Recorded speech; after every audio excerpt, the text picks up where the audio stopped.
Hi, today we are filming our 7th interview in the series of interviews Scottish entrepreneur. And our guest today is Simon Mone, the managing director of Swarm. Simon, thank you very much for taking your time and sitting down with us and talking about your entrepreneurial and IT journey. You're welcome. I was wondering, when have you started working in Swarm? I joined Swarm 2 years ago. I had been working for Scottish Enterprise as an innovation specialist, and Swarm were one of the companies I was working with. And part of the work that I was doing was helping them put an innovation strategy in place. And they invited me to come on board and help them implement it. And then, for a variety of reasons, we moved people around, and I ended up as the managing director a year and a half ago. Such a Game of Thrones. Not quite. No, nobody died. Well, yet coronavirus in the city. Well, I can tell a joke. So, Swarm is part of 21 November. You said there are 2 companies under 21 November, and I'm just curious, 21 November, is it, does it mean something? Do you know? it's November 21. November 21. November 21 is the date that Swarm was incorporated.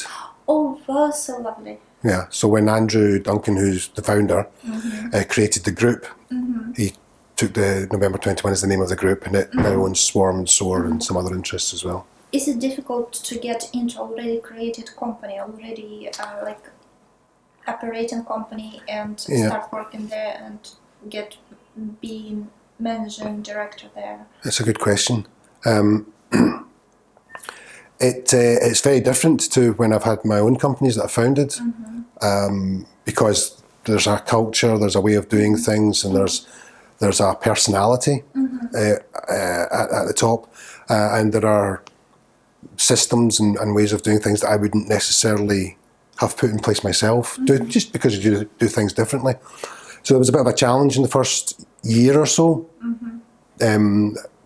Not so much making my stamp on the company, but changing things with the guys I was working with to fit how I like to work, and to try and make it still work for November 21 as part of the group.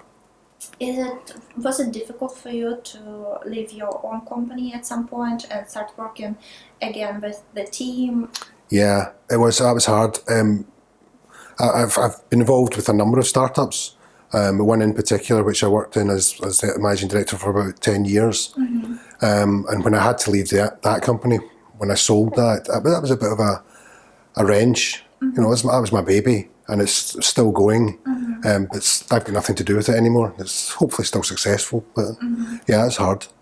Do you check on your previous companies? I do. Yeah, I'm still friends with the people that are involved with them. So I sold out that company to one of the co-founders, and someone else should come in to work with us. So, and we're still friends. We still meet for dinner and a beer occasionally. But I don't have anything to do with the business at all now. Interesting. I found it easier to just cut the ties and say, right, it's yours. Such a man behavior. So you're a serial entrepreneur. You had at least 4 own businesses in the past. Yeah. Is it become easier every time? Is it get easier, like starting a new business after the last one? It's certainly it's less of a challenge to make the decision. Starting a company is really easy. Making a success of it is the hard part. And the companies I've started have been quite different. So there are lessons that you learn, and you hope that you don't make the same mistakes again. And there are things that you know you need to do sooner because you've done them before, that you don't know when you start the first time.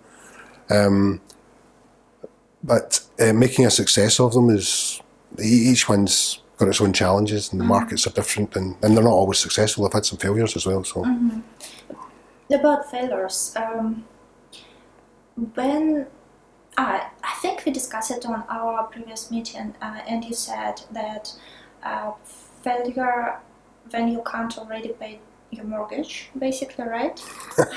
I mean, in terms of when to stop. When to stop. Yeah, it's difficult. I've been quite lucky in the businesses I've been involved in that when it's come to the end, it's either been a kind of relaxed, natural end to the business life cycle, or it's been at the point where nobody else is impacted. Yeah. Nobody's losing their job.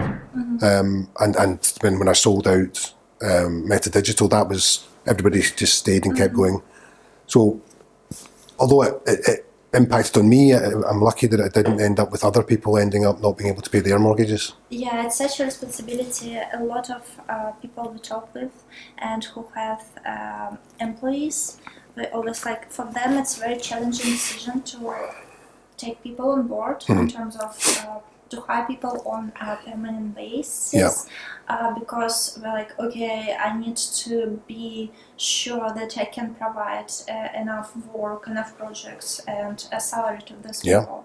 Have you ever had concern about not being able to provide enough? Often.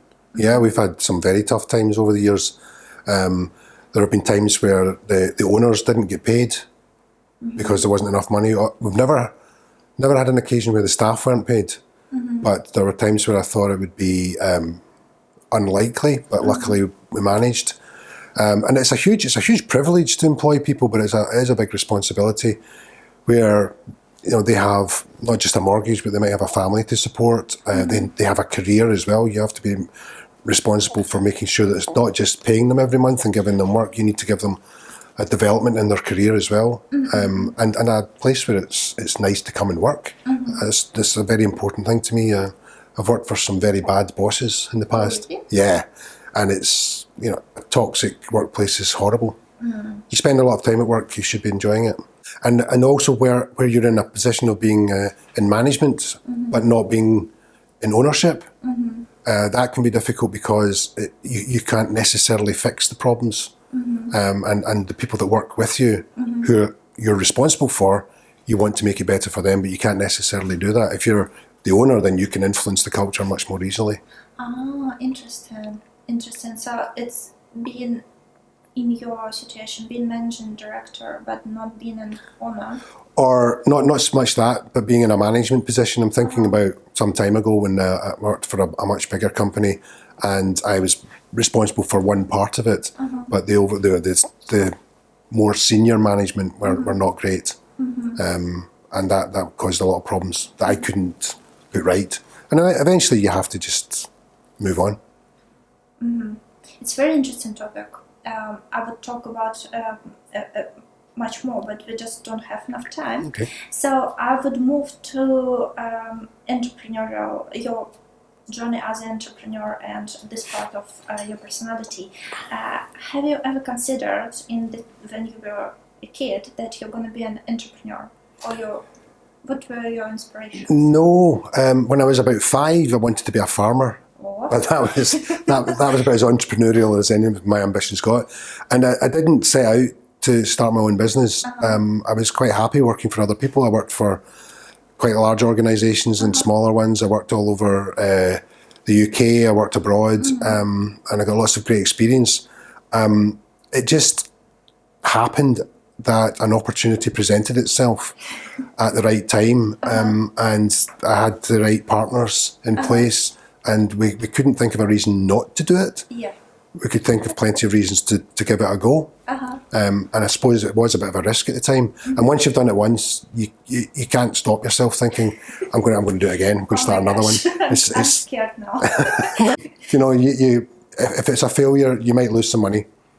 You'll learn stuff. Hopefully you have fun, and hopefully you create some jobs for some other people and some wealth, and do something that's good. But, you know. Funny. You know.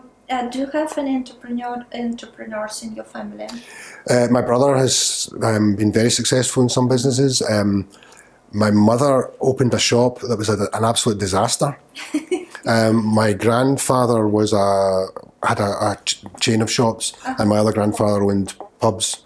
Oh. So I didn't know either of my grandfathers. They were, yeah, a bit. My brother definitely. You know, he was in starting businesses from quite young, and he grew one of his businesses in particular to be quite large and successful. That's great. Yeah. So Irina and I talked to many entrepreneurs, and about 80% have somebody in family, like mother or father or grandparents, who are involved in entrepreneurial business. Yeah. That's amazing. So basically, most likely, if you have entrepreneurial family, you're going to be an entrepreneur. I think, I mean, I didn't know either of my grandfathers. They were both dead long before I was born. So there wasn't that kind of influence. But I think if someone in your family has started a business, whether it's successful or not, they would be more likely to encourage you to have a go. Whereas my parents didn't really have any entrepreneurial experience and were very much, get something safe, become an accountant. You know, you get a job where you can make a decent living, but you'll always be working. That's the reason why you went for Bachelor in Economics as your first degree. My degree, it was by accident, if I'm honest. Mine too. Yeah, I did. When I was leaving school, I didn't know what I wanted to do. It was very much a case of you should go to university. And I did an economics higher at the end of school and quite liked it. So I did a business degree. At that time, it was thinking it's not aiming for a one specific job. It opens a lot of doors. I did marketing. I did a bit of law in there. I did some psychology, and economics was the bit I enjoyed the most. So I ended up doing economics as my honours. And I actually worked as an economist for a short time. But economics is made up. By people. Yeah. True. Would you say there is impact of education you had on your entrepreneurial and career choices? Certainly, the school I went to, there were lots of people who went on to start their own business. Not lots, but probably a higher proportion than in other schools. Right? I don't know. I think it's just that there was a culture of it in the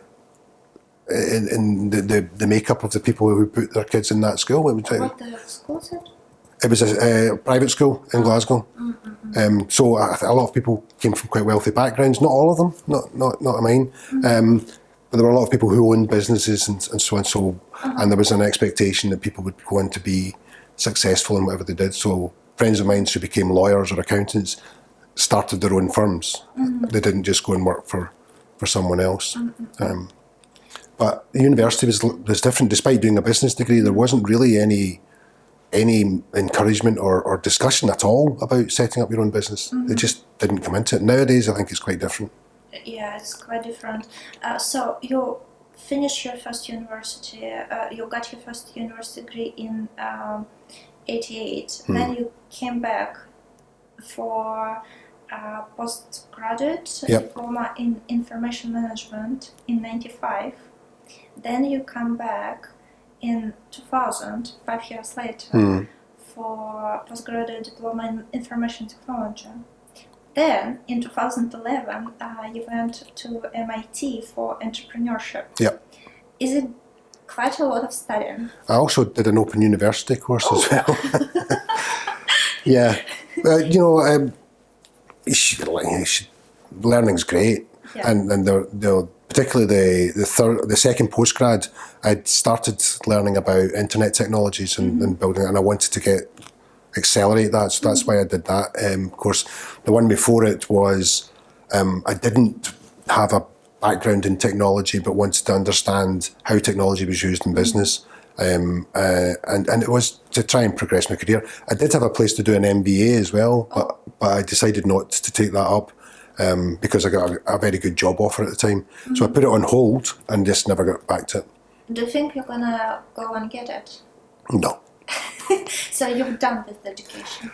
Oh no, I still try and learn things. I still try and read. We have at Swarm, we have access to online courses in all sorts of stuff. So really? Yeah, not just technology but everything.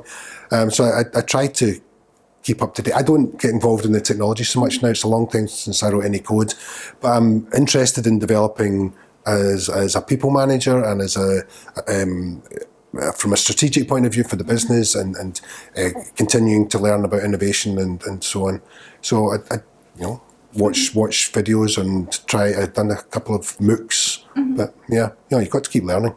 I'm just wondering, do you now, when you, with your all this experience, and it's just about the number even, so if you could see about 100 businesses per year, and you could see the traction of the business after that, right now, if you see a new startup coming, like rising, could you say from the beginning if it's going to be successful or not? That's a good question. I don't think you can be certain. There's always risk. Some ideas you can tell immediately they're not going to work. Some people you can tell immediately they'll never make it work, because it's as much about the people involved as it is about the idea. Bad people can make a good idea fail. I think the number one activity that you can do early on to determine whether or not your business is going to be successful is market validation. Most companies don't do it. Talk to potential customers and find out, will they buy this? Is there a big enough market? We saw that a lot with innovation and R&D projects, where companies would spend sometimes hundreds of thousands of pounds on developing a new thing, a new product or service, and they didn't bother to check, and nobody wanted to buy it. As we talked before about when to stop, should you stop or you shouldn't? Yeah, it's a difficult question. Lots of people will keep going and never get anywhere. I think companies that keep going, particularly where they pivot, for want of a better word, so dramatically, that's quite hard to do. I think the number of times that people do that successfully is quite small. But it probably tells you more about the people than the technology or the opportunity or whatever it was. So they had an idea, you can do something with this, and they were very driven. And they tested the market and it didn't work, so they tried a different route. I think it's amazing. A few months ago, not few, but already like 5 months ago, a friend of ours who also was in this entrepreneurial incubator and stuff, he decided to leave his company, his baby. And for me it was a shock, and I was like, seriously, you're leaving? How come? And he was like, well, I always had this in mind that at some point, if it's not gonna work, I will stop it. And he was like, you discuss it with the Reno for sure. I was like, not really. We never discussed that there is a possibility of the failure. I can't pronounce this word. So I don't know, it's, I think, very different for different entrepreneurs. Yeah, and people will say things like, if you don't plan to fail, whatever it is, you will fail. But I can't remember the expression, but you don't expect your business to go under when you start it. You'd be daft if you were starting a business thinking this will fail. But there's always a risk. And it is a good idea, I think, to be open with your partners. One of the businesses I started with 2 partners.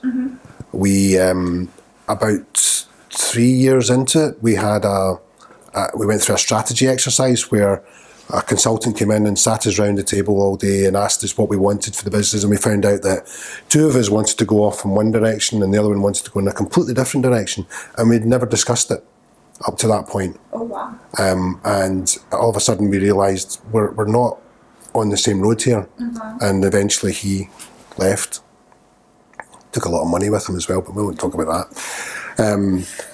I from that I would say, talk early, and keep talking, and keep saying, are you still, what's the vision? It's very easy to get trapped doing the day-to-day stuff and not taking time out to say, what's the bigger picture? Are we still on the right road? Should we go and look at palm oil instead of fertiliser?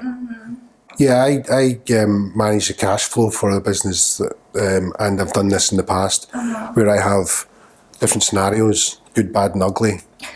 And it's based on, we always pay things on time, in theory. and the scenarios are based on losing work or people not paying us in time or projects running over and that kind of thing. And at what point do we run out of cash? And but I'm optimistic. I always hope, I always expect it to be no worse than bad, and the bad's always okay. But it's important to have that kind of look forward and say, what could happen?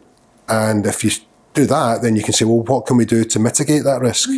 Can we shift projects around? Maybe we don't hire somebody this month, we wait until the next quarter, whatever it is, or we go out and we make sure that we get some more business, or we bring a project forward, or whatever it is. So if you don't look to see where you might fail, you're more likely to fail. Totally. I was wondering, was this one of the reasons, all your experience, all your different experiences as entrepreneur, as a managing director of Swarm, all this knowledge you have, all this expertise, was that the reason to bring back to young rising, I'm not young, but rising entrepreneurs? Younger than me. It's, as I said, I enjoyed working with lots of companies when I was at Scottish Enterprise, and there was an element of that, and that they were everything. So there were startups, there were very mature companies, there were multinationals with tens of thousands of employees and hundreds of millions of turnover. It was everything, and every sector as well. Maybe not every sector, but lots of sectors. Whereas the enterprise partnership is obviously startups, and mostly with an element of technology. So I've worked in technology for 20 odd years. I know about technology businesses more than people who haven't done it. I hopefully can bring a bit of my scars in the hope. And I was great, I was very lucky where people did the same with us when starting out, and I had great advice, some of which I ignored, and would hope I wouldn't ignore again. And you need to be able to go and talk to people, and it's fun. And as I say, if there's no risk to me, then it's fun without having to put my mortgage on the line. Irina and I, we discussed yesterday how grateful we are for opportunity that talk to you and insights, and for you sparing your time to us and talking to us and giving your advices. We're really, really very grateful. You're very welcome. And about new projects, is something coming already in your head for the future? Do you have some startups idea you want to be involved? Lots of people, the minute I sold my business next, and many people were surprised when I then went and worked in the public sector, in a large public sector organisation. And it was a case of, when I went into that job, it was a 12-month contract. I thought this will be fun for a year. And I ended up staying for 3.5 years because I really loved the work. But you get tugged back. I'm lucky I was tugged back into someone else's business, so I didn't have to go through the beginnings again. You can't help seeing opportunities and thinking, I could do that better than them, or why is nobody doing this? There's easily a business. My wife won't let me. But never say never. True. When we went through some tough times, and luckily we survived it. We were fortunate, and we, as a family, we planned for some inevitabilities, and thankfully we never suffered too badly. But we've got kids, we've got responsibility there. In the same way that employing staff, you've got a responsibility to them. So a bit of stability was welcome, but never say never. Never say never if you're married to an entrepreneur. So, guys, ladies, be careful. Well, and there are lots of women who are entrepreneurs as well. True. Husbands and guys also be very careful. Yes. Thank you very much, Simon. And we will move to Blitz round. Oh, right, okay. So, our Blitz round with Simon Mone. First question, what are top places in Scotland? Top places? 3 top places. 3 top places. I love the countryside around Aviemore. So up in the Highlands. my wife and I, when we lived outside of Scotland, when we came home, we always went to Loch Lomond. Oh. So Luss on Loch Lomond, and we actually got married there. Oh, such beautiful. Yeah, it was fantastic. And home. Home? Where is your home? I live in Lenzie, and we're quite close to the countryside. So there's the Campsie Hills are just up the road from us, and we get to see the weather on top of that. And So, question number 2. What does it mean to be an entrepreneur? I think it's a difficult thing to nail down. There are lots of different definitions, but it's about taking risk and trying to create something, whether it's a product or a service, and it's about trying to give people work and wealth and have fun. But it's risk, really. It's about risk. And what is the most important thing in your life? My family. 5th in a row.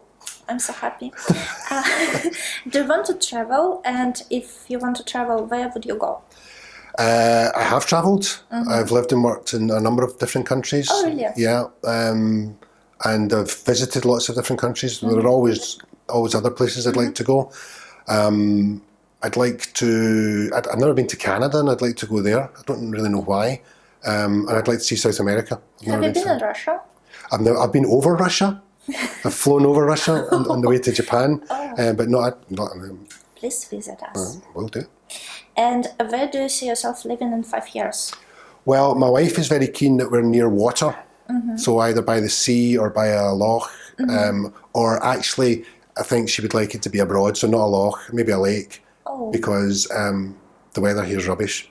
So you're considering moving away? We've lived abroad before. Oh, really? Before we had kids, we lived in Japan. Oh. And I lived in Australia, and we lived down in England, which is abroad, really. And then I've worked in lots of different places. So that's like setting up a business. Once you've worked abroad, it's much easier to go and work abroad again. Yeah. My kids are very settled in the school with good friends, and they're doing well. They are not keen to move. But if the right opportunity comes along. Thank you very much. You're very welcome. So, guys, please follow Swarm on social media, Instagram, Twitter, Facebook, and LinkedIn. And stay tuned with the new coming projects from Swarm company. And if you need digital advice and you're looking for a digital expert, Simon Mone is the right person. Thank you. Thank you very much. Thank you. It was fun. Thank you, guys, and stay tuned for the next coming interviews. Oof. Oof. So it's hard. It's hard to practice. I did go to lessons, but I didn't learn a huge amount. Oh, so what you can say? Like, can you? I can order beer. That it's everything I can do in Italian, and that's enough. Una birra, por favore. Yeah. It's not correct. Is it? Yeah. Una birra, por favore. I think. Por favor. Per favore. Well, it's my accent. Por favor is Spanish. See. Oh yeah, it's Italian. How to say it in Japanese? It depends on what kind of container it's in. So they have different counting systems for tall things and round things and for people. Oh my gosh. And they do that. So it's 1, 2, 3. So if you're ordering beers and you say, so a draft beer would be Namachu. So you say Namachu. Good say. So funny. For the whole year, we got it wrong. We were saying Junama. And then only in the last month, somebody said, that's the wrong way round. They never stopped bringing us beer. But Cool. So we take the picture? Yeah. Right.